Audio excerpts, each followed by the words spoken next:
नमस्कार दोस्तों, एक बार फिर से आप सभी का स्वागत है हमारे YouTube channel civil service institute में।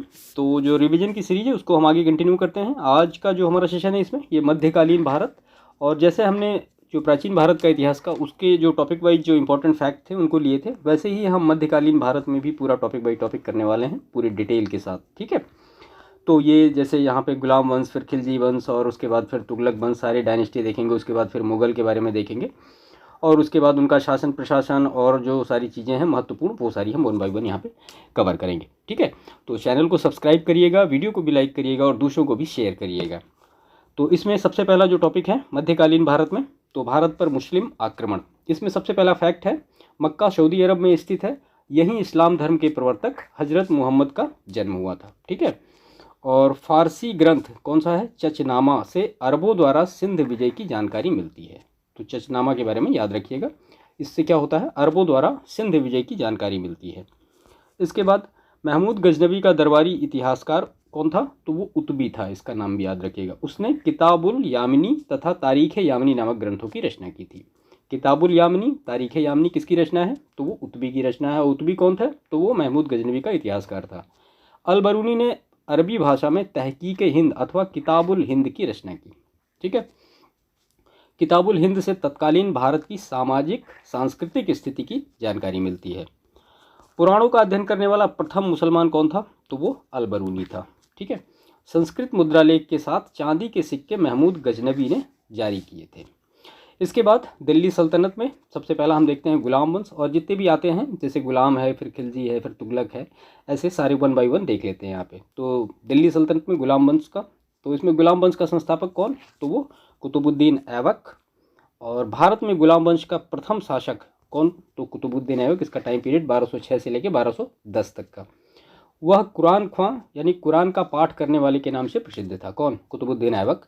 ऐबक की राजधानी कहाँ थी, तो वो लाहौर थी। ऐबक ने कभी सुल्तान की उपाधि धारण नहीं की। ठीक है, इसके बाद देखिए इसमें डिस्कशन चाहें तो और बहुत सारे हो सकते हैं, लेकिन यहाँ पे हम इसको सिर्फ यहीं तक सीमित रखते हैं, क्योंकि अगर ज़्यादा बढ़ाएंगे तो फिर मतलब ये जो सेशन होगा वो काफ़ी लंबा हो जाएगा। इसके बाद है उदारता के कारण उसे क्या कहा जाता था, लाख बख्श। लाख बख्श का मतलब लाखों का दान देने वाले के नाम से उसको पुकारा गया। किसको, कुतुबुद्दीन ऐबक को। ऐबक ने दिल्ली में कुव्वतुल इस्लाम और अजमेर में 2.5 दिन का झोपड़ा नामक मस्जिदों का निर्माण कराया था। उसने दिल्ली में स्थित कुतुब मीनार का निर्माण कार्य प्रारंभ किया, जिसे किसने पूरा किया, इल्तुतमिश ने पूरा किया था। सुल्तान कुतुबुद्दीन ऐबक की मृत्यु कैसे हुई, तो चौगान खेलते समय, यानी आधुनिक पोलो जैसा होता है वैसे ही चौगान, एक खेल में घोड़े से गिरने के दौरान कब हुई, 1210 में हुई। और दिल्ली का पहला सुल्तान कौन, तो वो इल्तुतमिश था। तो कुतुबुद्दीन ऐबक जिसने क्या कहते हैं गुलाम वंश की स्थापना की, लेकिन वो सुल्तान की पदवी कभी धारण नहीं किया, और पहला जो सुल्तान बना वो इल्तुतमिश बना। इल्तुतमिश ने ही भारत में सल्तनत काल में सर्वप्रथम शुद्ध अरबी के सिक्के चलाए। इसके बाद सल्तनत युग के 2 महत्वपूर्ण सिक्के कौन कौन से हैं, तो चांदी का टंका जो कि 175 ग्रेन का, और तांबे का जीतल इल्तुतमिश ने आरंभ किया था। 1229 ईस्वी में इल्तुतमिश को बगदाद के खलीफा से खिलहत का प्रमाण पत्र प्रदान हुआ था। खिलहत का मतलब एक सर्टिफिकेट मिलता था, एक उसमें डंडा मिलता था, एक रूल मिलता था और एक ड्रेस मिलती थी। ये तीनों चीज़ मिलती थी, इसी को खिलहत कहते थे। मध्यकालीन भारत की प्रथम महिला शासिका रजिया सुल्तान का टाइम पीरियड 1236 से लेकर 1240 तक का। रजिया बेगम को सत्ताच्युत करने में किसका हाथ था, तो वो तुर्कों का हाथ था। 1249 ईस्वी में बलबन ने अपनी पुत्री का विवाह सुल्तान नासिरुद्दीन से किया था। इस अवसर पर उसे उलूग खां की उपाधि और नायब मामलिकात का पद दिया गया था। बलबन ने कौन सी नीति अपनाई थी, तो रक्त और लौह की नीति अपनाई थी। एक और पूछा जा गया एक दो बार, रक्त और तलवार की नीति किसने चलाई थी। ठीक है, तो रक्त और लौह की नीति तो बलबन ने अपनाई, और रक्त और तलवार की नीति किसने अपनाई, तो इसके बारे में अभी हम आगे देखते हैं। इसके बाद बलबन ने राजत्व सिद्धांत की 2 मुख्य विशेषताएं थी। कौन थी, प्रथम सुल्तान का पद ईश्वर के द्वारा प्रदत्त होता है, और दूसरा क्या था इसका, कि सुल्तान का निरंकुश होना आवश्यक है। ठीक है, ये दोनों किसके राजत्व के सिद्धांत थे, तो ये बलबन के थे। उसने सुल्तान को धरती पर ईश्वर का प्रतिनिधि यानी नियामत खुदाई माना था। उसके अनुसार सुल्तान जिल्ले इलाही अर्थात ईश्वर का प्रतिबिंब है। ये सारी बातें बलबन के अकॉर्डिंग हो रही हैं।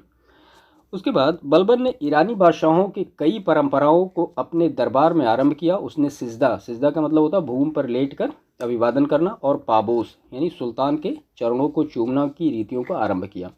उसने अपने दरबार में प्रतिवर्ष फारसी त्यौहार नौरोज बड़ी शान शौकत से के साथ मनाने की प्रथा का आरंभ किया। मंगोलों से मुकाबला करने के लिए बलबन में एक सैन्य विभाग, उसका नाम क्या है, तो दीवाने अर्ज की स्थापना की। तो दीवाने अर्ज क्या है, एक सैन्य विभाग है, किसने स्थापना की, तो वो बलबन ने की। इसके बाद भारत में सुल्तान इल्तुतमिश ने इक्ता व्यवस्था प्रारंभ की। किसने, इल्तुतमिश ने। इसके बाद फिर नेक्स्ट खिलजी वंश के बारे में डिटेल देखते हैं। अलाउद्दीन जो था वो दिल्ली का पहला सुल्तान था जिसने धर्म पर राज्य का नियंत्रण स्थापित किया। उसके बाद अलाउद्दीन खिलजी ने सिकंदर ए सानी की उपाधि धारण की और उसने अपने सिक्कों पर इसे अंकित करवाया। तो सिकंदर ए सानी की उपाधि किसकी है, तो अलाउद्दीन खिलजी की है। अलाउद्दीन ने रामचंद्र देव के प्रति सम्मानपूर्वक व्यवहार किया तथा उसे राय रायन की उपाधि दी। किसको, रामचंद्र देव को। उसके बाद मलिक काफूर को गुजरात विजय के दौरान अलाउद्दीन ने प्राप्त किया था। इसे क्या कहा जाता था, 1000 दिनारी, मलिक काफूर को। इसके बाद अलाउद्दीन पहला सुल्तान था जिसने भूमि की पैमाइश कराकर लगान वसूल करना आरंभ किया। अलाउद्दीन ने एक पृथक विभाग, कौन सा, तो दीवाने मुस्त खराज की स्थापना की। ये किसने की, अलाउद्दीन ने की। देखिए ये मतलब अक्सर मैच करने के लिए आता है कि ये विभाग किसने बनाया, वो विभाग किसने बनाया, इस तरह से। अलाउद्दीन ने परंपरागत लगान अधिकारियों यानी खुद, मुकद्दम और चौधरी लगान वसूलने का अधिकार छीन लिया था। यानी इन तीनों लोगों से जो था वो लगान वसूलने का अधिकार किसने छीन लिया था, अलाउद्दीन ने। अलाउद्दीन ने मलिक काफूर को शाहना या बाजार का अधीक्षक नियुक्त किया था। तो शाहना का मतलब क्या होता है, बाजार का अधीक्षक। इसके बाद सल्तनतकालीन शासन अलाउद्दीन खिलजी ने सार्वजनिक वितरण प्रणाली प्रारंभ की। कई बार प्रश्न पूछा गया है कि बीडीएस किसने स्टार्ट किया, तो वो अलाउद्दीन खिलजी ने। अलाउद्दीन खिलजी द्वारा लगाए गए 2 नवीन कर कौन थे, एक था घरी कर जो कि घरों और झोपड़ियों पर लगाया जाता, दूसरा कौन सा, चराई कर जो कि दुधारू पशुओं पर लगाया जाता था। इसके बाद नेक्स्ट हम देखते हैं तुगलक वंश। तो तुगलक वंश में गयासुद्दीन तुगलक या गाजी मलिक तुगलक वंश का प्रथम शासक था। उसने तुगलक वंश की स्थापना की, गयासुद्दीन तुगलक ने। दिल्ली सल्तनत के सभी सुल्तानों में मोहम्मद बिन तुगलक, इसका टाइम पीरियड 1325 से लेकर 1351, सर्वाधिक विद्वान और शिक्षित शासक था। इसके बाद मोहम्मद बिन तुगलक ने कृषि की उन्नति के लिए एक नए विभाग दीवाने अमीर कोही की स्थापना की। किसने की, मोहम्मद बिन तुगलक ने। किस चीज़ के लिए, तो एग्रीकल्चर के लिए।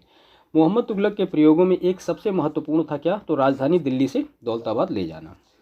बरनी मोहम्मद तुगलक की 5 मुख्य योजनाओं का एक विशेष रूप से उल्लेख करता है। तो पहला क्या है, दोआब कर में वृद्धि, दूसरा दौलताबाद को राजधानी बनाना, तीसरा सांकेतिक मुद्रा जारी करना, चौथा खुरासान पर आक्रमण और पांचवा कराचल की ओर अभियान। तो ये 5 जो योजनाएं थी किसकी थी, मोहम्मद तुगलक की थी। किसने बताया, ये बरनी ने बताया। देखिए सांकेतिक मुद्रा जो जारी करने की बात है इसने अपनाया था, लेकिन अगर फर्स्ट टाइम पूछा जाए कि पूरे विश्व में सबसे पहले सांकेतिक मुद्रा किसने अपनाई, तो वो चीन में अपनाई गई थी। लेकिन यहाँ पे मोहम्मद तुगलक जो था ये असफल हुआ था, लेकिन चीन में इसका सफल प्रयोग हुआ था, याद रखिएगा। इसके बाद मोहम्मद बिन तुगलक ने इब्न बतूता को दिल्ली का काजी नियुक्त किया। बाद में 1342 ईस्वी में उसे सुल्तान का राजदूत बनाकर चीन भेजा। इब्न बतूता ने क्या लिखा है, तो किताबुल रेहला नामक अपनी पुस्तक में अपनी यात्रा का विवरण प्रस्तुत किया है। सल्तनत काल में डाक व्यवस्था का विस्तृत विवरण हमें कहाँ से मिलता है, तो इब्न बतूता के यात्रा वृत्तांत से प्राप्त होता है। इसके बाद दिल्ली के सुल्तानों में मोहम्मद बिन तुगलक प्रथम सुल्तान था जो हिंदुओं के त्योहारों मुख्यतः होली में भाग लेता था। कौन, मोहम्मद बिन तुगलक। मोहम्मद बिन तुगलक के निधन पर बदायूनी ने लिखा था, सुल्तान को उसकी प्रजा और प्रजा को अपने सुल्तान से मुक्ति मिल गई। किसने लिखा था, बदायूनी ने लिखा था। किसके लिए, तो ये मोहम्मद बिन तुगलक के लिए। इसके बाद फिरोज शाह तुगलक ने एक विभाग दीवाने खैरात स्थापित किया जो गरीब मुसलमानों, अनाथ स्त्रियों एवं विधवा को आर्थिक सहायता देता था और निर्धन मुसलमान लड़कियों के विवाह की व्यवस्था करता था। फिरोज शाह तुगलक को दासों का बहुत शौक था। दासों की देखभाल के लिए उसने एक पृथक विभाग दीवाने बंदगान की स्थापना की। तो दीवाने खैरात और दीवाने बंदगान ये दोनों किसने शुरू किए, तो फिरोज शाह तुगलक ने। इसके बाद सल्तनत काल में सर्वप्रथम फिरोज शाह तुगलक ने ही लोक निर्माण विभाग की स्थापना की। उसके द्वारा बसाए नगरों में फतेहाबाद, हिसार, फिरोजपुर, जौनपुर, फिरोजाबाद आदि प्रमुख थे। फिरोज शाह तुगलक का शासनकाल भारत में नहरों के सबसे बड़े जाल का निर्माण कराने के लिए प्रसिद्ध रहा। इसके बाद फिरोज तुगलक हक ए शर्व नामक सिंचाई कर लगाने वाला दिल्ली का प्रथम सुल्तान था। कहीं कहीं लिखा होता है हर्ब ए शर्व, इस तरह से लिखा होता है, तो हक ए शर्व यहाँ पे। फिरोज शाह तुगलक द्वारा ब्राह्मणों पर भी क्या लगाया गया, जजिया कर लगाया गया। फिरोज शाह तुगलक द्वारा अशोक के 2 स्तंभों को कहाँ कहाँ लाया गया, तो वो मेरठ और टोपरा के स्तंभों को कहाँ लाया गया, दिल्ली से लाया गया। इसके बाद फिरोज शाह तुगलक ने एक अनुवाद विभाग की स्थापना की थी। राज्य के खर्च पर हज की व्यवस्था कराने वाला पहला भारतीय शासक कौन था, फिरोज शाह तुगलक। उसने दारुल शफा नामक एक खैराती अस्पताल की स्थापना भी की और उसमें कुशल हकीम रखे। नासरुद्दीन महमूद 1394 से लेकर 1412 तुगलक वंश का अंतिम शासक था। इसके बाद तैमूर के आक्रमण कब हुआ, तो वो 1398 में ने दिल्ली सल्तनत एवं तुगलक वंश दोनों को ही नष्ट कर दिया। उसके बाद सुल्तान फिरोज शाह तुगलक ने कुतुब मीनार की 4थी मंजिल का पुनर्निर्माण के साथ साथ 5वीं मंजिल का भी निर्माण कराया। इसके बाद नेक्स्ट इसमें है लोदी वंश। तो 1518 ईस्वी में महाराणा सांगा और इब्राहिम लोदी के मध्य खतौली का युद्ध हुआ। किसके किसके बीच में, इब्राहिम लोदी महाराणा सांगा के बीच में। कब हुआ, 1518 में। इस युद्ध में इब्राहिम लोदी पराजित हुआ। इसके बाद फिर दिल्ली सल्तनत के प्रशासन के बारे में कुछ फैक्ट देख लेते हैं। तो प्रशासनिक विभाग और इसे प्रारंभ करने वाले शासक निम्न। देखिए, इस तरह से प्रश्न हमेशा मिडेबल में पूछे गए हैं। दीवाने मुस्तखराज किसने शुरू किया, तो अलाउद्दीन खिलजी ने शुरू किया। किससे रिलेटेड था, तो ये राजस्व विभाग से रिलेटेड था। उसके बाद दीवाने रियासत अलाउद्दीन खिलजी ने ही शुरू किया, ये एक बाजार नियंत्रण विभाग था। उसके बाद दीवाने अमीर को ही मोहम्मद बिन तुगलक किससे रिलेटेड, कृषि विभाग से। और दीवाने खैरात फिरोज शाह तुगलक दान विभाग से। इसको बिल्कुल याद रखिएगा, इस तरह से प्रश्न अक्सर पूछे गए हैं। इसके बाद नेक्स्ट है इसमें विभाग एवं उनकी कार्यविधियों का सुमेलन है। तो दीवाने अर्ज मतलब सेना विभाग से संबंधित था। दीवाने रिसातल ये धार्मिक मुद्दों से संबंधित था। दीवाने इंशा सरकारी पत्र व्यवहार से संबंधित था। और दीवाने वजारत ये वित्तीय मामलों से रिलेटेड था। राज्य का जो प्रधानमंत्री वो क्या कहलाता था, वजीर। और वजीर मुख्यतः राजस्व विभाग यानी दीवाने वजारत का प्रधान होता था। इसके बाद फिरोज शाह तुगलक के समय वजीर का पद अपने चरमोत्कर्ष पर रहा। खुम्स मानी लूट के धन को क्या कहा जाता था, खुम्स कहा जाता था। सल्तनत काल में सबसे छोटी इकाई क्या थी, वो ग्राम थी। इसके बाद ग्राम स्तर पर चौधरी जो होता था वो भू राजस्व का सर्वोच्च अधिकारी होता था। सल्तनत कालीन 2 प्रमुख मुद्राएं कौन कौन सी, एक जीतल और एक टंका। इल्तुतमिश पहला तुर्क शासक था जिसने शुद्ध अरबी के सिक्के चलाए। इसके शासनकाल में 2 प्रमुख सिक्के अर्थात चांदी का टंका और तांबे का जीतल जो था वो प्रचलित हुआ। अगर दिल्ली सल्तनत की कुछ कला के बारे में कुछ महत्वपूर्ण फैक्ट हम देख लें यहाँ पे, तो अलाई दरवाज़ा का निर्माण किसने कराया, तो अलाउद्दीन खिलजी ने। और कुतुब मीनार के निकट ही करवाया है अलाई दरवाजे का निर्माण। गयासुद्दीन तुगलक ने दिल्ली में एक नगर की स्थापना की और उस नगर का नाम क्या है, तुगलकाबाद। मालवा विजय के उपलक्ष्य में मेवाड़ के राणा कुंभा ने कीर्ति स्तंभ का निर्माण कराया था। इसके बाद फिर दिल्ली सल्तनत के कुछ साहित्य के बारे में डिटेल देख लेते हैं। तो अबुल हसन यामीनुद्दीन खुसरो को प्रायः अमीर खुसरो के नाम से जाना जाता है। ठीक है। इसके बाद नेक्स्ट है इसमें खुसरो ने स्वयं को क्या कहा है, तो वो तूतीये हिंद कहा है स्वयं को खुसरो ने। तबकाते नासिरी किसकी बुक है, तो ये मिनहाजुस सिराज का बुक है तबकाते नासिरी। संगीत यंत्रों में तबला और सितार का प्रचलन 13वीं शताब्दी में अमीर खुसरो ने ही किया था। राणा कुंभा ने संगीत शास्त्र पर संगीत मीमांसा संगीत राज ग्रंथों का प्रणयन किया तथा सारंगदेव के संगीत रत्नाकर पर टिप्पणी लिखी। इसके बाद तुगलक वंशीय शासक फिरोज शाह तुगलक ने अपना संस्करण फुतुहाते फिरोज शाही के नाम से लिखा। किसने लिखा, फिरोज शाह तुगलक ने लिखा। अमीर खुसरो ने खड़ी बोली के विकास में अग्रगामी भूमिका निभाई है। किसने निभाई है, अमीर खुसरो ने। इसके बाद नेक्स्ट इसमें उत्तर भारत और दक्कन के प्रांतीय राजवंश, इसके बारे में फैक्ट देख लेते हैं कुछ। तो जौनपुर की स्थापना फिरोज शाह तुगलक ने अपने चचेरे भाई जौना खां यानी मोहम्मद बिन तुगलक की स्मृति में की थी। किसने की थी, तो फिरोज शाह तुगलक ने। सुल्तान मोहम्मद शाह द्वितीय के शासनकाल में जौनपुर एक स्वतंत्र राज्य बना। इसका संस्थापक कौन था, तो वो मलिक सरवर जिसने स्वतंत्र सरकी राज्य की स्थापना की। इब्राहिम शाह सरकी जो कि इसका टाइम पीरियड 1402 से लेकर 1440, गजेटियर ऑफ इंडिया, जौनपुर के सरकी वंश का सबसे महान शासक था। ठीक है। उसके शासनकाल में सरकी शैली का उदय हुआ। उसके समय में जौनपुर सिराजे हिंद के नाम से जाना गया। किसके शासनकाल की बात हो रही है, तो इब्राहिम शाह सरकी, टाइम पीरियड 1402 से लेकर 1440। विद्यापति ने कीर्तिलता काव्य में जौनपुर और इब्राहिम शाह का सुंदर वर्णन किया है। ठीक है। इसके बाद 1420 में अली शाह का भाई शाही खां जैनुल आबदीन के नाम से कश्मीर के सिंहासन पर बैठा। उसकी धार्मिक उदारता के कारण उसकी तुलना मुगल बादशाह अकबर से की जाती है। उसने जजिया हटा दिया तथा गौ हत्या को क्या किया, निषिद्ध किया। वुलर झील में जौना लंका नामक द्वीप का निर्माण जैनुल आबदीन ने ही करवाया था। जैनुल आबदीन का टाइम पीरियड 1420 से लेकर 1470 को धार्मिक सहिष्णुता तथा अच्छे कार्यों के कारण कश्मीर का अकबर भी कहा जाता है। कई बार प्रश्न पूछा गया है कि कश्मीर का अकबर किसे कहा जाता है, तो जैनुल आबदीन को कहा जाता है। मोहम्मद बिन तुगलक के शासनकाल में बहमनी साम्राज्य की स्थापना हुई। जफर खां यानी हसन गंगू अलाउद्दीन हसन बहमन शाह की उपाधि धारण करके 1347 ईस्वी में बहमनी साम्राज्य की इसने नींव डाली थी। तो बहमनी साम्राज्य से स्वतंत्र हुए राज्य कौन कौन से, देखिए यहाँ पे राज्य लिखा है, संस्थापक लिखा है और राजवंश लिखा है। सबसे पहला राज्य है बरार, फतेहुल्ला, इमाद शाह, इमाद शाही वंश, बीजापुर, यूसुफ आदिल शाही वंश, अहमदनगर, मलिक अहमद, निजाम शाही वंश, गोलकुंडा, कुली कुतुब शाही वंश, बीदर, अमीर अली वरीद, ये अमीर अली वरीद यहाँ पे होना चाहिए, तो वरीद शाही वंश। ठीक है। इसके बाद बीजापुर के मोहम्मद आदिल शाह का मकबरा गोल गुंबद के नाम से विख्यात है। यह भारत के विशालतम ऐतिहासिक भवनों में शामिल है तथा विश्व के विशालतम गुंबदों में से एक है। उसके बाद फिर विजयनगर साम्राज्य। तो विजयनगर साम्राज्य की स्थापना किसने की? हरिहर बुक्का ने 1336 में की। उनके पिता संगम के नाम पर उनका वंश क्या कहलाया? संगम वंश के नाम से कहलाया। नरसिंह सालू ने संगम वंश के अंतिम शासक विरूपाक्ष द्वितीय को पदच्युत करके 1485 ईस्वी में सिंहासन पर अधिकार कर लिया एवं एक नवीन राजवंश सालू वंश की स्थापना की। किसने की? नरसिंह सालू ने। इसके बाद फारसी राजदूत अब्दुल रज्जाक संगम वंश के सबसे प्रतापी शासक देवराय द्वितीय के कार्यकाल में विजयनगर आया था। देवराय द्वितीय का कार्यकाल देख लीजिए 1422 से लेकर 1446 तक का। उसके बाद फिर भक्ति और सूफी आंदोलन से महत्वपूर्ण फैक्ट देखते हैं। तो भक्ति आंदोलन का सूत्रपात दक्षिण में 8वीं सदी के महान दार्शनिक और शंकराचार्य के उदय के साथ हुआ। इसके बाद है भक्ति आंदोलन का पुनर्जन्म 15वीं 16वीं सदी में हुआ, जब इसके नेतृत्व की बागडोर किसके पास थी? कबीर, नानक, तुलसी, शूर, मीराबाई ने संभाली थी। द्वैतवाद के प्रवर्तक कौन थे? तो वो मध्वाचार्य। विशिष्ट द्वैतवाद के रामानुजाचार्य और द्वैतवाद के प्रवर्तक निम्बकाचार्य थे, जो कि सनक संप्रदाय से संबंधित थे। ऐसे प्रश्न अक्सर पूछे गए हैं परीक्षाओं में।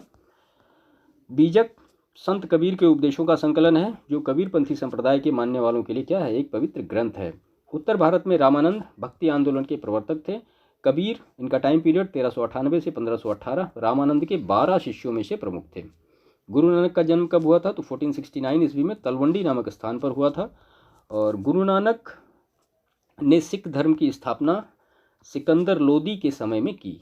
गुरु नानक का टाइम पीरियड देख लीजिए 1469 टू 1539, और सिकंदर लोदी का जो टाइम पीरियड है 1489 टू 1517। मीराबाई मेड़ता के रतन सिंह राठौर की इकलौती पुत्री थी। नामदेव किस संप्रदाय से थे? तो वरकरी संप्रदाय से थे। और दादू दयाल भक्ति मार्गी कवि एवं कर्नाटक संगीत के महान संगीतज्ञ थे। भक्ति आंदोलन के प्रसिद्ध संत महाप्रभु चैतन्य का जन्म बंगाल के नदिया जिले में हुआ था। चैतन्य ने कृष्ण को अपना आराध्य बनाया और उन्हीं की भक्ति का प्रचार किया। गोस्वामी तुलसीदास अकबर तथा जहांगीर के समकालीन थे। इसके बाद इसमें है शेख निजामुद्दीन औलिया की दरगाह कहाँ है? वो नई दिल्ली में स्थित है। शेख निजामुद्दीन औलिया और एवं अमीर खुसरो ने 7 से अधिक सुल्तानों का काल देखा है। शेख फरीदुद्दीन गंज शकर चिश्ती सिलसिले के सूफी संत थे। चिश्तिया शाखा के सूफियों में शेख सलीम चिश्ती का नाम विशेष उल्लेखनीय है। इसके बाद कादरी शाखा के सर्वप्रथम संस्थापक बगदाद के शेख मुहीउद्दीन कादिर जिलानी थे। नक्शबंद सिलसिले की स्थापना 14वीं सदी में ख्वाजा बहाउद्दीन नक्शबंद ने की थी। प्रेम वाटिका काव्य ग्रंथ की रचना किसने की? तो वो रश खान ने की। और इन्होंने कृष्ण के जीवन को पंक्तिबद्ध किया है। 12 मासा की रचना किसने की? तो मलिक मोहम्मद जायसी ने की। इसके बाद जायसी की पद्मावत, अखरावट तथा आखिरी कलाम में से पद्मावत का हिंदी साहित्य में महत्वपूर्ण स्थान है। फतेहपुर सीकरी में प्रसिद्ध संत सलीम चिश्ती रहते थे और सूफीवाद के सिलसिले में नक्शबंदिया संगीत के विरुद्ध था। ठीक है, तो ये कुछ भक्ति और सूफी आंदोलन से रिलेटेड फैक्ट थे। इसके बाद फिर हम मुगल वंश यानी इसमें सबसे पहला जो शासक था बाबर को लेते हैं। तो बाबर का पूरा नाम क्या था? तो जहीरुद्दीन मोहम्मद बाबर था। इसका जन्म 14 फरवरी 1483 को फरगना में उमर शेख मिर्जा एवं कुतलुग निगार खानम के घर हुआ था। पानीपत का प्रथम युद्ध 21 अप्रैल 1526 को बाबर तथा इब्राहिम लोदी के बीच लड़ा गया था। डेट याद रखिएगा, कई बार मैच करने के लिए आ जाता है। इब्राहिम लोदी रणक्षेत्र में मारा गया। फलस्वरूप दिल्ली और आगरा पर बाबर का अधिकार हो गया। बाबर की सफलता का मुख्य कारण उसका विशाल तोपखाना था, जिसका नेतृत्व कौन कर रहा था? तो उस्ताद अली कुली नामक व्यक्ति कर रहा था। बाबर ने खानवा के युद्ध में जिहाद की घोषणा की थी। खानवा का युद्ध मार्च 1527 में बाबर और राणा सांगा के बीच में हुआ। इस युद्ध में राणा सांगा पराजित हुए। इसी युद्ध में विजयश्री मिलने के उपरांत बाबर ने गाजी की उपाधि धारण की थी। घाघरा का युद्ध जो है वो मई 1529 में बाबर और महमूद लोदी के मध्य हुआ। इस युद्ध में बाबर विजयी हुआ। बाबर ने अपनी आत्मकथा में 2 हिंदू राज्यों का उल्लेख किया है, पहला विजयनगर और दूसरा मेवाड़। इसके बाद हुमायूं और शेरशाह के बारे में। हुमायूं बाबर का ज्येष्ठ पुत्र था। उसकी मां माहम बेगम शिया संप्रदाय से संबंधित थी। हुमायूं द्वारा लड़े गए 4 प्रमुख युद्धों का इस प्रकार क्रम है: देवरा, चौसा, कन्नौज और सरहिंद। इसके बाद जून 1539 में चौसा के युद्ध में हुमायूं को शेरशाह से पराजित होना पड़ा। इसी युद्ध में निज़ाम नामक भिस्ती ने हुमायूं की जान बचाई। मई 1540 में कन्नौज या बिलग्राम का युद्ध में हुमायूं को शेरशाह से पराजित होना पड़ा और विवश होकर एक निर्वासित की भांति इधर उधर भटकना पड़ा। इसके बाद 22 जून 1555 को सरहिंद युद्ध की विजय ने हुमायूं को एक बार पुनः उसका खोया राज वापस दिला दिया और शेरशाह सूरी द्वारा किए गए सुधारों में राजस्व सुधार, प्रशासनिक सुधार, सैनिक सुधार, मुद्रा प्रणाली में सुधार सम्मिलित थे। हाजी बेगम ने अपने पति हुमायूं के मकबरे का निर्माण दिल्ली दीन पनाह में करवाया। श्वेत संगमरमर से बना यह भारत का प्रथम गुंबद वाला मकबरा था। कालिंजर का अभियान शेरशाह का अंतिम अभियान था। कई बार पूछा गया कालिंजर कहाँ पे है, तो ये बांदा में है। शेरशाह का मकबरा बिहार के रोहतास जिले के सासाराम नामक स्थान पर तालाब के बीच ऊंचे चबूतरे पर बना है।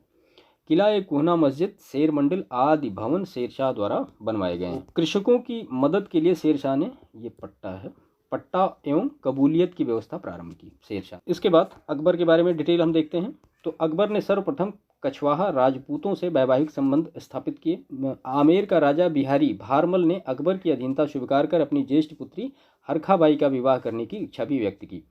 इसी राजपूत राजकुमारी से शहजादे सलीम यानी जहांगीर का जन्म हुआ। हल्दी घाटी युद्ध के पीछे अकबर का मुख्य उद्देश्य राणा प्रताप को अपने अधीन लाना था। अपनी उदार धार्मिक नीति के अंतर्गत अकबर ने 1562 में दास प्रथा, 63 में तीर्थ यात्रा कर और 1564 में जजिया कर को समाप्त कर दिया। अपने सामाजिक सुधारों के अंतर्गत उसने बाल विवाह एवं सती प्रथा को भी रोकने का प्रयत्न किया। मीर बख्शी मुख्यतः सैन्य विभाग का प्रमुख होता था। इसके बाद अकबर ने 1573 ईस्वी में घोड़ों को दागने की प्रथा का पुनः प्रचलन किया। और इसके बाद नेक्स्ट फैक्ट है, अकबर की मनसबदारी व्यवस्था दशमलव प्रणाली पर आधारित थी। मनसबदारी व्यवस्था जो थी वो ली कहाँ से गई थी, तो वो मंगोल यानी मंगोलों से ली गई थी। अकबर ने अपने शासन के 24वें वर्ष यानी 1580 में आईने दाहसाला टोडरमल बंदोबस्त नामक एक नई कर प्रणाली को शुरू करके मुगलकालीन व्यवस्था को स्थायी स्वरूप प्रदान किया था। तो आईने दाहसाला किसने शुरू किया था, वो टोडरमल। हरिविजय सूरी जैन साधु थे जिन्हें अकबर ने जगत गुरु की उपाधि से सम्मानित किया था। इसके बाद दिसंबर 1600 में ईस्ट इंडिया कंपनी की स्थापना के समय इंग्लैंड की रानी कौन थी, एलिजाबेथ प्रथम। रॉल्फ फिंच 1583 से 86 फतेहपुर सीकरी और आगरा पहुंचने वाला पहला अंग्रेज व्यापारी था। अकबर ने फतेहपुर सीकरी में 1575 ईस्वी में इबादत खाना की स्थापना की, जिसका उद्देश्य दार्शनिक और धार्मिक विषयों पर वाद विवाद करना था। अकबर द्वारा बनाई गई श्रेष्ठतम इमारत कौन सी है, तो वो फतेहपुर सीकरी में है। मजहरनामा अबुल फजल के पिता शेख मुबारक ने तैयार कराया था। देखिए, प्रथम मुगल बादशाह और उनका मकबरा कहाँ पे है, इसके बारे में देख लेते हैं। तो बाबर का मकबरा कहाँ पे, तो वो काबुल में। उसके बाद फिर अकबर का मकबरा कहाँ, तो वो सिकंदरा में। जहांगीर का मकबरा लाहौर में और शाहजहां का मकबरा आगरा में। इसके बाद जहांगीर से रिलेटेड कुछ फैक्ट देखते हैं। तो आगरा के किले में 1605 ईस्वी में जहांगीर का राज्याभिषेक हुआ। 2 अस्पा एवं सिंह अस्पा प्रथा किसने चलाई, तो वो जहांगीर ने चलाई। 1615 ईस्वी में राणा अमर सिंह तथा मुगल बादशाह जहांगीर के मध्य चित्तौड़गढ़ की संधि हुई। विलियम हॉकिंस 1608 से 1611 मुगल दरबार में उपस्थित होने वाला पहला अंग्रेज था। जहांगीर ने हॉकिंस को इंग्लिश खां की उपाधि देकर आर्मीनिया की एक स्त्री से उसका विवाह कर दिया था। जहांगीर के समय सर्वोत्कृष्ट चित्रकार कौन था, तो उस्ताद मंसूर और अबुल हसन। नाम याद रखिए, कई बार पूछा गया है। उस्ताद मंसूर प्रसिद्ध पक्षी विशेषज्ञ चित्रकार था, जबकि अबुल हसन क्या था, तो ये व्यक्ति के चित्र में इसको महारत हासिल थी। जहांगीर ने अपनी आत्मकथा फारसी भाषा में लिखी और उसका नाम क्या है, तो तुजू के जहांगीरी। एतमादुद्दौला का मकबरा नूरजहां ने अपने पिता की मृत्यु के बाद बनवाया था और यह पहली कृति है जो पूर्णतया संगमरमर में बनाई गई है। ठीक है। इसके बाद शाहजहां के बारे में डिटेल देखते हैं। तो 1592 लाहौर में शहजादा खुर्रम का जन्म हुआ, जो बाद में शाहजहां के नाम से प्रसिद्ध हुआ। उसकी माता मारवाड़ के शासक उदय सिंह की पुत्री कौन थी, जगत गोसाई। और 1612 ईस्वी में आसफ खां की पुत्री अर्जुमंद बानो बेगम से उसका विवाह हुआ, जो बाद में इतिहास में मुमताज़ महल के नाम से विख्यात हुई। 1628 ईस्वी में आगरा में उसका राज्याभिषेक हुआ और इसी ने राजधानी आगरा से शाहजहानाबाद स्थानांतरित की। दिल्ली की जामा मस्जिद का निर्माण शाहजहां ने करवाया और शाहजहां द्वारा निर्मित इमारतों में दीवाने आम, दीवाने खास, शीश महल, मोती मस्जिद आगरा, खास महल, मुसम्मन बुर्ज, नगीना मस्जिद, जामा मस्जिद, ताजमहल तथा लाल किला दिल्ली प्रमुख है। अकबर के फतेहपुर सीकरी की भांति शाहजहां ने दिल्ली में अपने नाम पर शाहजहानाबाद नामक नगर की स्थापना की। इसके बाद उपनिषदों का फारसी अनुवाद शाहजहां के शासनकाल में शहजादे दारा शिकोह ने सिर्र अकबर के शीर्षक के तहत किया। शाहजहां के चारों पुत्रों में ज्येष्ठ कौन था? तो वो दारा शिकोह सर्वाधिक सुशिक्षित, अध्येता और लेखक था। उसने अनेक हिंदू धर्म ग्रंथों का अध्ययन किया एवं उपनिषदों, योग वशिष्ठ, भगवद गीता आदि हिंदू धर्म का फारसी अनुवाद भी कराया। मुगल बादशाह शाहजहां ने बलबन द्वारा प्रारंभ ईरानी दरबारी रिवाज सिजदा को समाप्त किया। ठीक है, स्मारक और उसके निर्माणकर्ता के बारे में डिटेल देख लेते हैं। तो अलाई दरवाज़ा दिल्ली किसने बनवाया? अलाउद्दीन खिलजी ने। बुलंद दरवाज़ा फतेहपुर सीकरी अकबर ने बनवाया। मोती मस्जिद आगरा की शाहजहां ने बनवाई और मोती मस्जिद जो दिल्ली की है वो औरंगजेब ने बनवाई। सुप्रसिद्ध कोहनूर हीरा शाहजहां को मीर जुमला से उपहार में दिया गया था। इसके बाद औरंगजेब के बारे में देखते हैं। तो मुगल गद्दी पर शाहजहां का उत्तराधिकारी कौन हुआ? औरंगजेब हुआ। मुगल बादशाह औरंगजेब का राज्याभिषेक 2 बार हुआ। पहला राज्याभिषेक दिल्ली में 21 जुलाई 1658 को हुआ और दूसरा राज्याभिषेक दिल्ली में ही 5 जून 1659 को हुआ। मध्य प्रदेश में स्थित उज्जैन के निकट धर्मत नामक स्थल पर 15 अप्रैल 1658 को औरंगजेब तथा दारा शिकोह के मध्य युद्ध हुआ। सामूगढ़ का युद्ध कब हुआ? तो वो 29 मई 1658 को औरंगजेब और मुराद की संयुक्त सेनाओं एवं दारा शिकोह के मध्य युद्ध हुआ, जिसमें दारा शिकोह क्या हुआ? पराजित हुआ। औरंगजेब के पुत्र मोहम्मद अकबर ने 1681 ईस्वी में विद्रोह करके राजपूतों के विरुद्ध अपने पिता की स्थिति और भी दुर्बल कर दी थी। औरंगजेब ने औरंगाबाद में अपनी प्रिय पत्नी राबिया उद दरौनी के मकबरे का निर्माण कराया और इसी को क्या कहा जाता है? बीबी का मकबरा। दिल्ली के लाल किले में औरंगजेब ने मोती मस्जिद का निर्माण कराया। इसके बाद हम मुगल कालीन प्रशासन से कुछ पर्टिकुलर फैक्ट देखते हैं। तो मुगल प्रशासन के दौरान जिले को किस नाम से जाना जाता था? तो वो सरकार के नाम से जाना जाता था और शासन की सुविधा के लिए प्रत्येक सूबा कई सरकारों में बटा था। मुगल काल में मीर बख्शी क्या था? तो वो सैन्य विभाग का प्रधान था। मुगल प्रशासन में मुहतसिब जन आचरण के निरीक्षण विभाग का प्रधान था। पुर्तगालियों द्वारा तंबाकू भारत में लाया गया था और राजस्व मुक्त अनुदान भूमि को मदद ए माशा कहा जाता था। अकबर द्वारा रामसी की आकृतियों और रामसी देवनागरी लेख से युक्त सिक्के चलाए गए थे। चांदी का सिक्का रुपया कहलाता था और दाम तांबे का सिक्का था। इसके बाद मुगल कालीन संस्कृति देखते हैं। तो इसमें चित्रकला के क्षेत्र में मुगल शैली का प्रारंभ किसने किया था? तो वो हुमायूं ने किया था। चित्रकला सर्वप्रथम दास्तान अमीर हमजा है। ठीक है, इसके बाद जहांगीर के दरबार में सुप्रसिद्ध चित्रकारों में अबुल हसन नादिरुज्जमा, ये उपाधि थी इनकी, उस्ताद मंसूर, नादिरुल अस्र, फारूक बेग, बिशनदास, अकारिजा, मोहम्मद नादिर, मोहम्मद मुराद, मनोहर माधव, गोवर्धन इत्यादि उल्लेखनीय हैं। ये अबुल हसन और उस्ताद मंसूर इनके ये याद रखिएगा जो उपाधियां हैं, नादिर उद जमा, नादिर उल अस्र। इसके बाद जहांगीर के काल को मुगल चित्रकला का स्वर्ण युग कहा जाता है। औरंगजेब संगीत विरोधी होने के बावजूद स्वयं एक कुशल वीणावादक था। अकबर के शासनकाल के दौरान तानसेन और स्वामी हरिदास प्रमुख गायक थे। अकबर ने तानसेन को कंठाभरण वाणी विलास की उपाधि दी थी। अकबर ने दी थी तानसेन को। इसके बाद मुगल कालीन साहित्य के बारे में डिटेल देखते हैं। तो गुलबदन बेगम किसकी पुत्री थी? तो ये बाबर की पुत्री थी और उसने हुमायूंनामा में ऐतिहासिक विवरण लिखे हैं। मुगल कालीन प्रमुख लेखक और उनकी पुस्तकें, तो लेखक इधर है और पुस्तक का नाम इधर है। निजामुद्दीन अहमद, तबकाते अकबरी, अब्बास का सरवानी, तारीख़ शेरशाही, हसन निज़ामी, ताजुल मासिर, खादमीर, कानून हुमायूनी, भीमसेन, नुस्ख़ा दिलकुशा, मिर्ज़ा मोहम्मद काजिम, तो ये लिखी है ना आलमगीर नामा, इनायत खान ने लिखी शाहजहां नामा, चंद्रभान ब्राह्मण ने लिखी चहार चमन। इसके बाद मोतमिद खान ने लिखी इकबाल नामा ए जहांगीरी, गुलाम हुसैन ने लिखी सियारुल मुतखरीन और मोहम्मद सालेह ने लिखी आलम सालेह। अब्दुल हमीद लाहौरी शाहजहां के शासनकाल का एक राजकीय इतिहासकार था।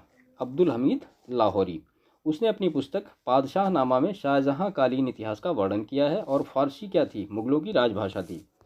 नस्तलीक एक फारसी लिपि है जो मध्यकालीन भारत में प्रयुक्त होती थी। मुगल बादशाह औरंगजेब नस्तलीक तथा शिकस्त लिखने में निपुण था। ठीक है, इसके बाद सिख संप्रदाय के बारे में डिटेल हम देखते हैं यहाँ पे। तो सिख संप्रदाय की स्थापना गुरु नानक ने की। चौथे गुरु कौन थे? तो वो गुरु रामदास थे। और सिखों के पांचवें गुरु गुरु अर्जुन देव ने सिखों के पवित्र ग्रंथ आदि ग्रंथ का संकलन किया। सिख संप्रदाय का पवित्र ग्रंथ क्या है? आदि ग्रंथ अथवा गुरु ग्रंथ साहेब है। इसके बाद गुरु अर्जुन देव एवं गुरु तेग बहादुर को तत्कालीन शासकों जहांगीर तथा औरंगजेब द्वारा मृत्युदंड दिया गया था। सिखों के 10वें और अंतिम गुरु कौन थे? तो गुरु गोविंद सिंह।